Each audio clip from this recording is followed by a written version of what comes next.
अस्सलाम वालेकुम। सितारों के सफ़र पर खुश आमदीद। आज की वीडियो जो है वो एक ख़ास योग पर है जो जुलाई में बनने जा रहा है, जिसका जिक्र मैंने वीकली हॉरोस्कोप की वीडियो में किया था, मार्स और केतु का। सितारों के सफ़र पे आज मैं आपको बताऊंगा कि आसमान में दो धारी तलवार तैयार हो चुकी है, यानी मार्स और केतु एक ही साइन में है, फायरी साइन में है, यानी कि लियो में है।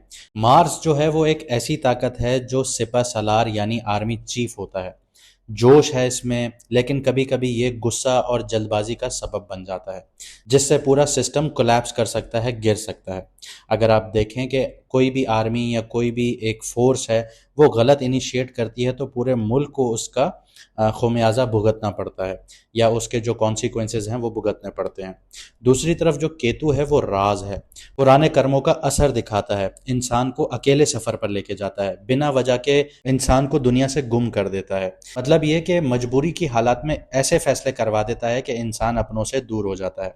कुछ ऐसी खसलतें अल्लाह पाक ने मार्स और केतु में रखी हुई हैं।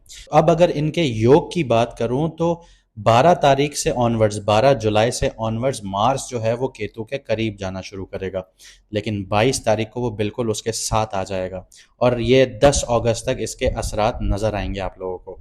मार्स और केतु एक ही डिग्री पर मिलने जा रहे हैं, जो एक ऐसी आग को भड़काएंगे जो ना सिर्फ अंदर से जला सकती है बल्कि बाहर से भी तबाही मचा सकती है। और सोने पर सुहागा ये होगा कि जब मार्स जो है वो सातवीं नज़र राहु के साथ बना लेगा, तो ये ऐसी सिचुएशंस बना देता है कि इंसान हवा में तीर तो चला रहा है लेकिन वो तीर आग वाले हैं जिनकी कोई डायरेक्शंस नहीं है। ऐसा माहौल क्रिएट कर देंगे कि अपनों में पराये नज़र आना शुरू हो जाएंगे, बहुत ज़्यादा गुस्सा एग्रेशन नज़र आएगा, तो सोच समझ कर चलना पड़ेगा। इस वीडियो में मैं आपको दुनिया के ऊपर क्या होने वाला है, क्या असरात आने वाले हैं इस योग के, उसके बारे में बताऊंगा और ये भी बताऊंगा कि आपके बुर्ज, आपकी राशि पर इसका क्या असर होगा। किसी के लिए ये वक्त इम्तिहान भरा हो सकता है और किसी के लिए नई मंजिल, नए रास्ते खुल सकते हैं।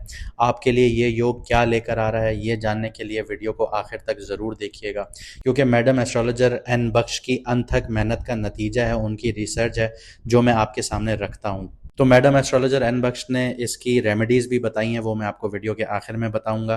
तो वो आपके लिए बहुत ज़्यादा ज़रूरी होगा, सदके उपाय जो हैं वो आपको बहुत ज़रूरी करने होंगे, वरना आपके अंदर भी एक एग्रेशन आपको बहुत ज़्यादा देखने को मिल सकता है। अगर आप नए हैं इस चैनल पर तो सब्सक्राइब करना मत भूलिएगा। जिन लोगों को अपना मून साइन नहीं पता वो कमेंट सेक्शन में अपनी ओरिजिनल या असली डेट ऑफ बर्थ लिखें तो हम आपको आपका मून साइन बता देंगे। हमारी हर वीडियो जो होती है वो मून साइन से होती है, और जो आपके सवाल हैं कि मून साइन या सन साइन में डिफरेंस क्या होता है, उसके ऊपर भी बहुत जल्दी वीडियो आएगी। इसके अलावा अगर आपकी ज़िंदगी में इश्यूज चल रहे हैं, चाहे प्यार से रिलेटेड, कारोबार से रिलेटेड, करियर से रिलेटेड या फिर फैमिली से रिलेटेड हैं, तो आप व्हाट्सएप पर मैसेज करके अपॉइंटमेंट बुक करवा सकते हैं और मैडम एस्ट्रोलॉजर एन बख्श की रहनुमाई हासिल कर सकते हैं।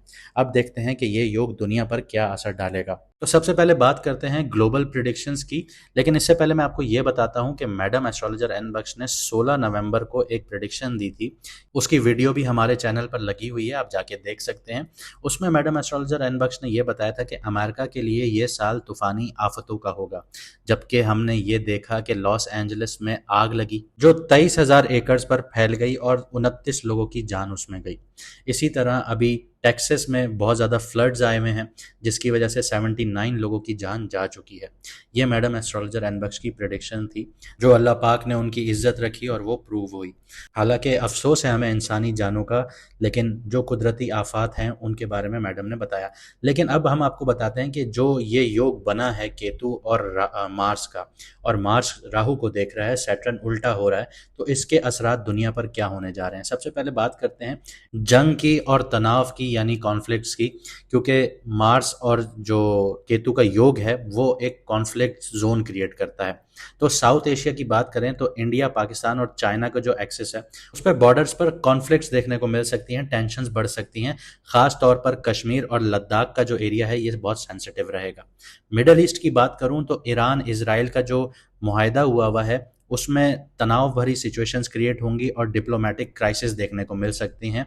और अगर ये क्राइसिस उभरे तो यूएसए के लिए बहुत ज़्यादा बैकलैश का सामना होगा, स्पेशली ट्रम्प साहब के लिए, क्योंकि ट्रम्प की जो ये डील थी, ट्रम्प ने जो ट्वीट किया था कि बैकडोर डिप्लोमेसी के थ्रू हमने ईरान और इसराइल की जंग बंद करवा दी 60 दिनों के लिए, तो ये माहिदा टूट भी सकता है, अचानक से स्ट्राइक आ सकती है, क्योंकि यहाँ पे गुप्त जो दुश्मन हैं वो उभर सकते हैं। अब सऊदी अरब या यूएई की बात करूं तो इनकी जो लीडरशिप है या जो इनकी रॉयल फैमिली है, उसमें कोई नाखुशगवार न्यूज़ आ सकती है, कोई हेल्थ से रिलेटेड इश्यूज आ सकते हैं, या फिर आपको डी थ्रोन होते हुए भी कोई नजर आएगा। आगे बढ़ते हैं, यूक्रेन और रशिया की बात करते हैं तो दोबारा से कॉन्फ्लिक्ट बढ़ने के चांसेस हैं, नेटो या बेलारूस भी इन्वॉल्व हो सकता है यहाँ पे। यूएसए के ऊपर प्रेडिक्शंस दूं तो अंदरूनी फसादात देखने को मिल सकते हैं, रेस यानी ब्लैक वाइट का, या फिर पॉलिटिकल जो पॉलिसीज हैं उनकी वजह से सिविल अनरेस्ट देखने को मिल सकता है। आगे बढ़ते हैं, पावर्स और लीडरशिप में जो है वो क्राइसिस देखने को मिलेगा। इंडिया की बात करूं तो सरकार पर प्रेशर या मिनिस्ट्रियल चेंजेस आपको देखने को मिलेंगे। अपनी जो रूलिंग पार्टी है इंडिया की, उसमें आपको अंदर से ही क्रैक्स नजर आएंगे, अंदर से ही अपनी पार्टी के खिलाफ बोलना शुरू कर दिया जाएगा। पाकिस्तान में बात करूं तो आर्मी और सिविलियंस लीडरशिप्स के दरमियान फ्रिक्शंस पैदा हो जाएंगी। इसके अलावा ईरान और इसराइल की बात करूं तो पॉलिटिकल या हेल्थ इश्यूज की वजह से लीडरशिप क्राइसिस देखने को मिल सकते हैं। रशिया और सऊदी अरेबिया की बात हो तो अंदरूनी हलचल या डिप्लोमेटिक कोलैप्स देखने को मिलेगा। डिप्लोमेटिक जो डील्स हुई हुई हैं, जो बैकडोर चैनल से डील्स हुई हुई होती हैं, वो टूटती हुई नजर आएंगी। अब कुदरती आफातों की बात करें तो मैडम एन बख्श ने, जैसे मैंने आपको बताया कि 2024 नवंबर 16 नवंबर को जो प्रिडिक्शंस दी थी अमेरिका के बारे में कि कुदरती आफात उधर बहुत आएंगी, तो दुनिया ने देखा कि जनवरी में लॉस एंजलिस में बहुत बड़ी आग लगी जो 23,000 एकड़ पर लगी।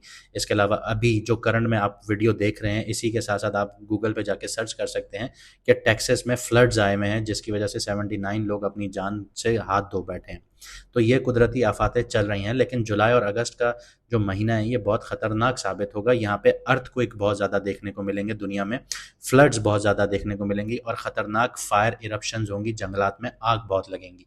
जो इनके अफेक्टेड एरियाज होंगे वो Japan, Nepal, Indonesia, Türkiye, California, Australia, Bangladesh, China, ये सारी कंट्रीज अफेक्ट हो सकती हैं। अब बात करते हैं मार्केट की, मईशत की भी बात कर लेते हैं कि ये जो योग है मईशत पे क्या असर डालेगा। गोल्ड जो है वो फिल वक्त ऊपर जाना शुरू होगा और वो एक बबल बनाना शुरू करेगा, लेकिन जैसे नवंबर आएगा ये गोल्ड एकदम से अपनी करेक्ट पोजीशंस पर आना शुरू होगा, जिसकी वजह से लोगों को बहुत ज़्यादा नुकसान का सामना करना पड़ेगा, क्योंकि गोल्ड का ट्रेंड अभी बहुत ज़्यादा ऊपर जाना शुरू करेगा, जिसकी वजह से लोग बहुत ज़्यादा बाइंग करेंगे। और जैसे ये बबल ब्रस्ट होगा या जो प्राइजेज हैं वो करेक्शन होंगी या गोल्ड डिप लेगा, तो लोगों को बहुत ज़्यादा नुकसान का सामना होगा। सिल्वर की बात करूं तो चांदी का दाम जो है वो ऊपर जाने के इम्कान बहुत हैं, खास तौर पर जुलाई से अक्टूबर तक। अगर मैं एग्रीकल्चर के हिसाब से बात करूं तो ऑयल और व्हीट और जो आपका चावल है इसके दाम बढ़ सकते हैं। क्रिप्टो की बात करूं तो क्रिप्टो में बहुत ज़्यादा उथल पुथल देखने को मिल सकती है। क्रिप्टो से रिलेटेड कोई स्कैंडल सामने आ सकता है, किसी एक्सचेंज को हैक किया जा सकता है, तो लीगल इश्यूज यहाँ पे बहुत ज़्यादा क्रिएट होना शुरू हो जाएंगे, जो इसके बाद एक पूरी रेगुलेटरी के अंडर क्रिप्टो को किया जाएगा। तो ये सारी चीज़ें यहाँ पे डेवलप होना शुरू होगी। अब देखते हैं कि इस योग का आपकी राशि पर क्या असर पड़ रहा है। तो बात करते हैं लियो वालों की, जिनके पहले घर में ही ये योग बन चुका है, लेकिन ये योग जो है 12 तारीख को अपनी पीक पर आना शुरू होगा, लेकिन 22 तारीख को ये अपनी बिल्कुल पीक पर आ जाएगा और 10 अगस्त तक इसका असरात आपके फर्स्ट हाउस पर रहेंगे। तो ये जो योग है ये आपकी कुंडली पर क्या असर डाल रहा है उसको देखते हैं। तो सबसे पहले आपके अंदर बहुत ज़्यादा ईगो आना शुरू हो गया होगा, ये अभी से आपको महसूस हो रहा होगा, लेकिन ये एक्सप्लोजन्स की तरफ जाएगा, पर्सनली जो आपको डाउनफॉल की तरफ लेके जाएगा। आप इतने ईगोइस्टिक हो जाएंगे कि आपकी जो पर्सनैलिटी है वो डाउनफॉल की तरफ जा सकती है। हार्ट से रिलेटेड या सर से रिलेटेड आपको बहुत ज़्यादा अलर्ट रहना चाहिए। आपको दिल से रिलेटेड इशू हो सकता है या सर से रिलेटेड आपको इशू हो सकता है, क्योंकि ये जो योग है ये फायरी योग है, बहुत ज़्यादा आग वाला योग है। तो ये आपके दिमाग पे भी असर कर सकता है, दिल पर भी कर सकता है। इसके अलावा आपकी जो ईगो है वो आपको पब्लिक में इंसल्ट का सामना करवा सकती है, आपको डिफेमेशन का सामना करवा सकती है, लोग आपको बुरा भला भी कह सकते हैं। आइडेंटिटी क्राइसिस देखने को मिल सकती है, कन्फ्यूजन का शिकार हो सकते हैं कि मैं कौन हूँ, मैं क्या करना चाहता हूँ, मुझे ज़िंदगी में किस तरफ जाना चाहिए। इस तरह के सवालात आपकी ज़िंदगी में उठना शुरू हो जाएंगे। सेल्फ इमेज जो है आपकी, जो आपने अपनी ही दुनिया में बैठकर बनाई हुई है कि आप बहुत ज़्यादा रॉयल हैं या आपके अलावा कोई चल नहीं सकता, तो वो इमेज जो है आपकी वो शटर होना शुरू होगी। ब्रेकअप्स देखने को मिल सकते हैं, आपके करियर में आपके शिफ्ट्स आ सकते हैं, करियर आपका ख़राब भी हो सकता है आपके एक गलत फैसले से। तो जो भी फैसला लें सोच समझ कर लीजिएगा। इसके अलावा आपके अंदर गुस्से का इशू बहुत ज़्यादा होना शुरू हो जाएगा, आपको बात बात पर गुस्सा आना शुरू हो जाएगा। इस बात की वजह से आपके जो छुपे हुए दुश्मन हैं वो एक्टिवेट होना शुरू हो जाएंगे। इसके अलावा अनएक्सपेक्टेड बर्नआउट आपको देखने को मिल सकता है, मेंटल ओवरलोड हो सकते हैं आप लोग काम में इतना अपना टाइम ज़ाया कर सकते हैं कि आप लोग बर्नआउट फील कर सकते हैं।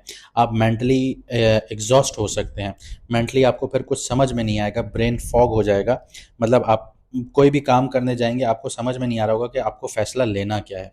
इसके अलावा डीप कार्मिक ईगो लेसन आपके लिए स्टार्ट होगा, वो कैसे होगा कि आपको आइसोलेशन में जाना पड़ेगा।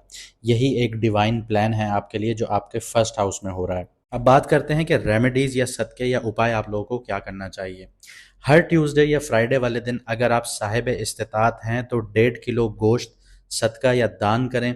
अगर आप गोश्त नहीं ले सकते, लाल गोश्त, तो लाल मसूर की दाल गरीबों को दान करें, सदका करें। इसके अलावा खून जो है, ब्लड, उसकी डोनेशन कीजिए। ये आपकी सेहत भी बेहतर करेगा और आपके अंदर जो एग्रेशन है उसको भी कम करेगा। इसके अलावा नारियल या लाल फल किसी फ़कीर या नीडी को दें, यानी कोई ज़रूरतमंद है उसको दें, इसके पास खाने को नहीं है उसको नारियल या फिर लाल फल, लाल कलर का फ्रूट वो दीजिए। और अपनी नीयत जो है वो ये रखिए कि या अल्लाह मेरे गुस्से, मेरी हरारत और बेसब्री को रहमत में तब्दील फरमा दे।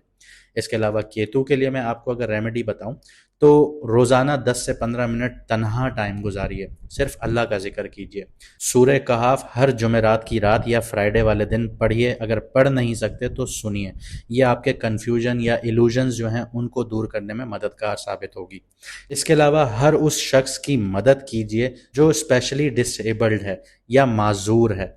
अगर उसका हाथ नहीं है, उसकी आंखें नहीं हैं, तो उसकी मदद कीजिए। ये केतु का सदका है और आपकी नीयत ये होनी चाहिए कि या अल्लाह मुझे जो समझ नहीं आ रहा उसमें नूर दे, रास्ता दिखा मुझे। इसके अलावा किसी मस्जिद, मदरसे या जो भी आपकी रिलीजियस जगहें हैं उनमें सफाई का सामान डोनेट कीजिए, सदका कीजिए, दान कीजिए। ये मार्स और केतु की जो नेगेटिविटीज़ हैं उनको दूर करने के लिए बहुत ज़्यादा ज़रूरी है। इसके अलावा अपनी माँ या अपने फादर के पैर धोकर उनसे दुआ लें। अगर आपके अंदर बहुत ज़्यादा ईगो डेवलप हो रहा है या घर के अंदर बहुत ज़्यादा मसले हो रहे हैं तो ये आपके लिए रेमेडी बहुत ज़्यादा ज़रूरी है, क्योंकि यहाँ पे जो मार्स और केतु का योग बन रहा है वो ईगो के घर में बन रहा है, आपके सन के साइन में बन रहा है, लियो में बन रहा है। तो आपका ईगो यहाँ पे टूटना शुरू हो जाएगा। इसके अलावा अगर मार्स की एनर्जीज को आपने सही करना है तो किसी ऐसे मर्द को, यंग मेल को, जो जवान लड़का होता है, और ऐसा लड़का होना चाहिए जो स्ट्रगलिंग फेज में हो, जिसके पास नौकरी ना हो और फाइनेंशियली वो बहुत वीक हो, उसकी मदद करें। या तो उसको जॉब अपॉर्चुनिटी दीजिए या फिर फाइनेंशियली उसकी हेल्प करें। ये आपके लिए बहुत ज़्यादा फ़ायदेमंद है अगर आप मार्स की एनर्जीज़ को ठीक करना चाहते हैं। अगर आप किसी से नाराज़ हैं तो माफ़ कर देना आपके लिए बहुत बेहतर है। ये अमल शुरू कीजिए। ये मार्स और केतु की जो फायर नेचर है उसको साइलेंट करने में आपकी मदद करेगा। अगर मैं आपको छोटी सी समरी दे दूं तो लाल दाल का सदका, किसी भी थैलेसीमिया सेंटर जाके ब्लड को डोनेट कीजिए, माँ बाप की खिदमत कीजिए, स्पेशली बाप की कीजिए, किसी लड़के को नौकरी या उसकी फाइनेंशियल हेल्प कीजिए जो अपने स्ट्रगलिंग जोन में है। इसके अलावा किसी माजूर की हेल्प कीजिए। इसके अलावा मस्जिद, मदरसे या जो आपका टेम्पल है या जहाँ पे आप इबादत करते हैं वहाँ पे जाके सफाई का जो सामान है वो दान कीजिए, सदका कीजिए। ये आपके लिए बेहतर होगा। इसके अलावा हर जुमेरात या जुम्मे के दिन आप लोग सूरह कहाफ को सुनिए या पढ़िए। ये आपके लिए बेहतरीन है। आपका जो ईगो है वो टूटना शुरू होगा, कंट्रोल होगा, पेरेंट्स की आपको दुआएं मिलेंगी, आपका एंगर मैनेजमेंट है वो सही होना शुरू होगा। किसी स्पेशल चाइल्ड को ज़रूर सपोर्ट कीजिए, ये आपके लिए बहुत ज़्यादा ज़रूरी है। और अगर आप नज़र से बचना चाहते हैं तो सूरह नास, सूरह फलक का जो विर्द है वो करते रहिए। तो ये थी आज की वीडियो। उम्मीद करता हूँ आपको पसंद आई होगी और आप इन चीज़ों पर अमल करेंगे जो मैंने आपको बताया, और जो प्रेडिक्शंस मैडम एस्ट्रोलॉजर एन बख्श ने आपको बताई उन पर गौर कीजिएगा। आपको दुनिया में ये शिफ्ट्स होते हुए नज़र आएंगे। मुझे दीजिए इजाज़त, मिलते हैं अगली वीडियो में सितारों के सफ़र पर।